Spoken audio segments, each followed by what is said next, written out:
गुरुर्ब्रह्मा गुरुर्विष्णु गुरुर्देवो महेश्वर गुरु साक्षात् परं ब्रह्म तस्मै श्री गुरुवे नमः। आइए कल से शेष आगे की तरफ पढ़ते हैं। एक राजा था, परेशान रहता था। परिवार के नित्य वह संकट बना रहता था। उसी के महल के निकट एक गरीब परिवार था। वह बड़े ही शांत और सुखमय आनंदपूर्वक अपना जीवन व्यतीत कर रहा था। खाता था, सोता था और मस्त रहता था। राजा से नहीं रहा गया। उसने मंत्री से इसका कारण पूछा। मंत्री ने कहा, भगवान कुछ दिन के बाद देखिएगा क्या होता है। उस मंत्री ने 99 रुपए की एक थैली उस गरीब परिवार में फेंक दी।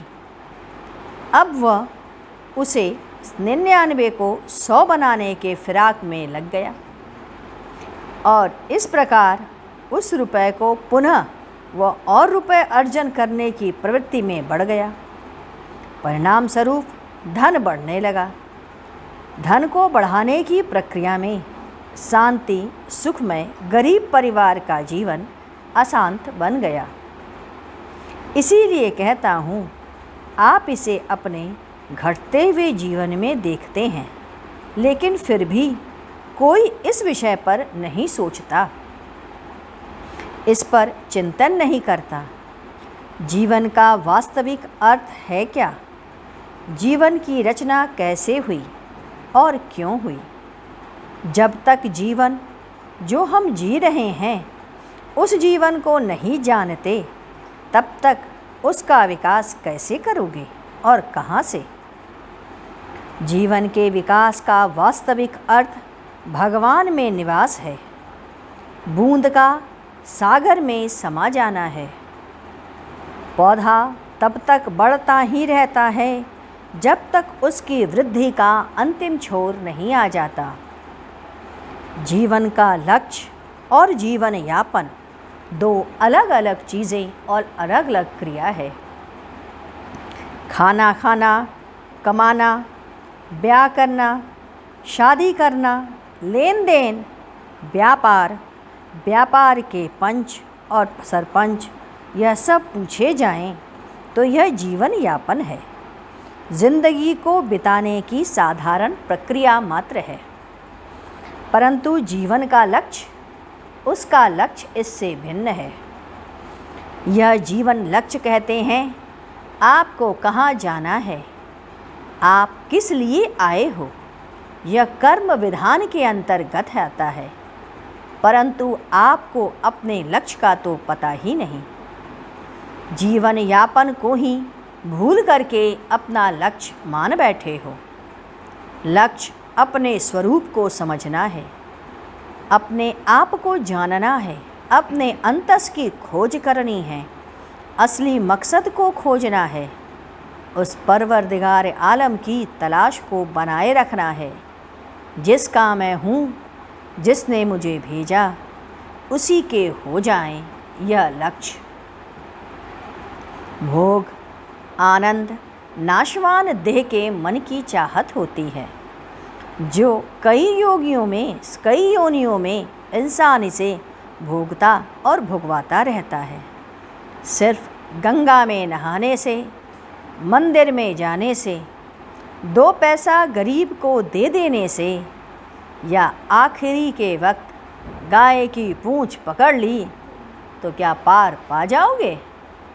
पार नहीं जा पाओगे। ऐसे राम राम कह देने से नहीं होता है कुछ। आप सत्संग कीजिए, अच्छे महात्माओं की तलाश कीजिए, जो उस पार गया हो, जिसका ताल्लुक़ उस मालिक से हो, उसकी चाहत रहे, वह आपको परमेश्वर से मिला दे। ज़िंदगी ऐसी हो कि एक पल आप उसे ना भूलें। जिंदगी का क्या ठिकाना, बुढ़ापा आएगा कि क्या नहीं आएगा? आप श्योर हो बुढ़ापे में रहेंगे तो क्या आप इस काबिल रहेंगे कि ईश्वर का दर्शन मिल जाए? कौन जानता है, तभी होता है इस रास्ते पे पड़ा हुआ एक पथिक, जो चुपचाप बिना शोर के पड़ा रहता है। उसे क्या मतलब दुनिया के शोर मचाने की? वह तो दुनिया का काम है, वह तो तुम्हें कांटों से बाहर ऐसे ही ले जाता है। बस पता ही नहीं चलता। ज़रूरत है आपके अंदर के ललक की और चाहत की। जब चाहत जागता है, प्रेम जागता है, तो रास्ता बन ही जाता है। तभी ध्यान भी लगता है, तब खिंचाव उस केंद्र बिंदु पर टिकता है। अपने गुरु का संग करो, वही इष्ट है, वही ले जाएगा उस रास्ते पर, वही राह पार कराएगा। परंतु गुरु ज्ञान स्वरूप, अनुभव स्वरूप होना है। जब इंद्रियां अपने गुरु के अधीन हो जाती हैं, तब देर नहीं लगती समझने में। नाम सुमिरन, उस नामी का ध्यान और उसे अपने रंग में उतार लेना, यही तो है गुरु। नाम की नशा चढ़ी नहीं कि वह अपना गुल खिला देगा। हमें वक्त ही कहाँ है, हमें तो डर रहता है कहीं हमसे दुनिया न छिन जाए, इस दुनिया का सुख न छिन जाए, उस रस का भोग भोगने की ताकत न छिन जाए। बस ताउम्र इसी में गंवाए बैठे हैं, सारी जिंदगी बाहर ही मुख किए बैठे हैं। अंदर झांको, बाहर तो इंद्रियों का तमाशा है। अंदर की महफिल अलग ही सजी है, उसे देखो, क्यों नहीं देखते उसे? सब बाहर की दुनिया देखते हैं, जो कि क्षण भंगुर है। ऊंचे ऊंचे महल की तमन्ना रखते हैं और उसी में मगन रहते हैं, लेकिन यह नहीं जानते वही महल ही तो है जो वीरान हो जाएगा। इसीलिए कहा गया है, एक माटी के महल में मगन भयो क्यों मूढ़, कर साहब की बंदगी उस साईं को ढूंढ। अपनी रोशनी उसमें मिलाने की तमन्ना रखो, बाहर की वस्तुओं में नहीं, नीचे की चीज़ों की तरफ जो ले जाए उससे बचो। धार तो ऊपर से नीचे की ओर गिरती है, तब वह धार रहती है। धार दुनिया की तरफ है, दुनिया बाहर है, दुनिया मन से है। मन का कोई स्थान इस पूरे शरीर में नहीं है, परंतु दुनिया नीचे है, इसीलिए पानी की धार नीचे गिरती है। जब प्यार करते हैं तो दिल ऊपर की ओर उछलता है, बढ़ाव ऊपर की ओर होता है। क्या करूं कि उसे पालूं, न खो पाऊं उसे? तब वह धारा उलटने लगती है, ऊपर चढ़ती है, और वही धारा उलट के राधा बन जाती है। आप सब अंदर से राधा ही हो, बाहर से ही धार को क्यों बहा रहे हो?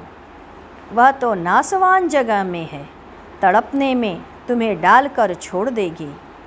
परंतु जब राधा को जान जाओगे तो मिलन होगा, सुख होगा।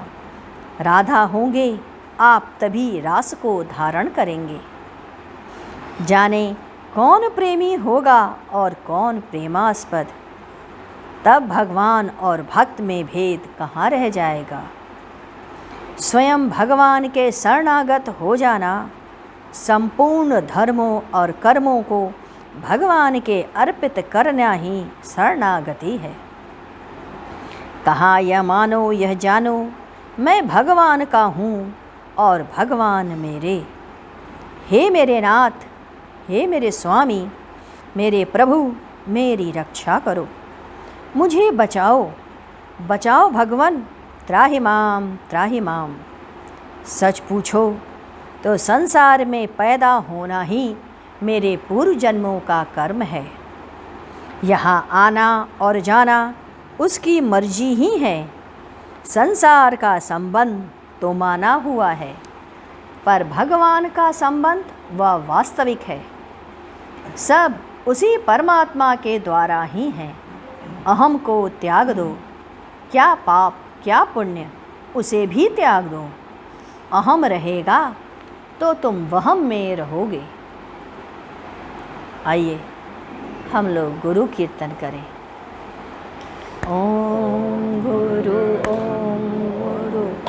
अद्ब्रह्मणं गुरु मंगलम गुरुदेव मंगलम। ओम मंगलम ओंकार मंगलम गुरु मंगलम गुरुदेव मंगलम। ओम मंगलम ओंकार मंगलम गुरु मंगलम गुरुदेव मंगलम। ओम मंगलम ओंकार मंगलम गुरु मंगलम गुरुदेव मंगलम।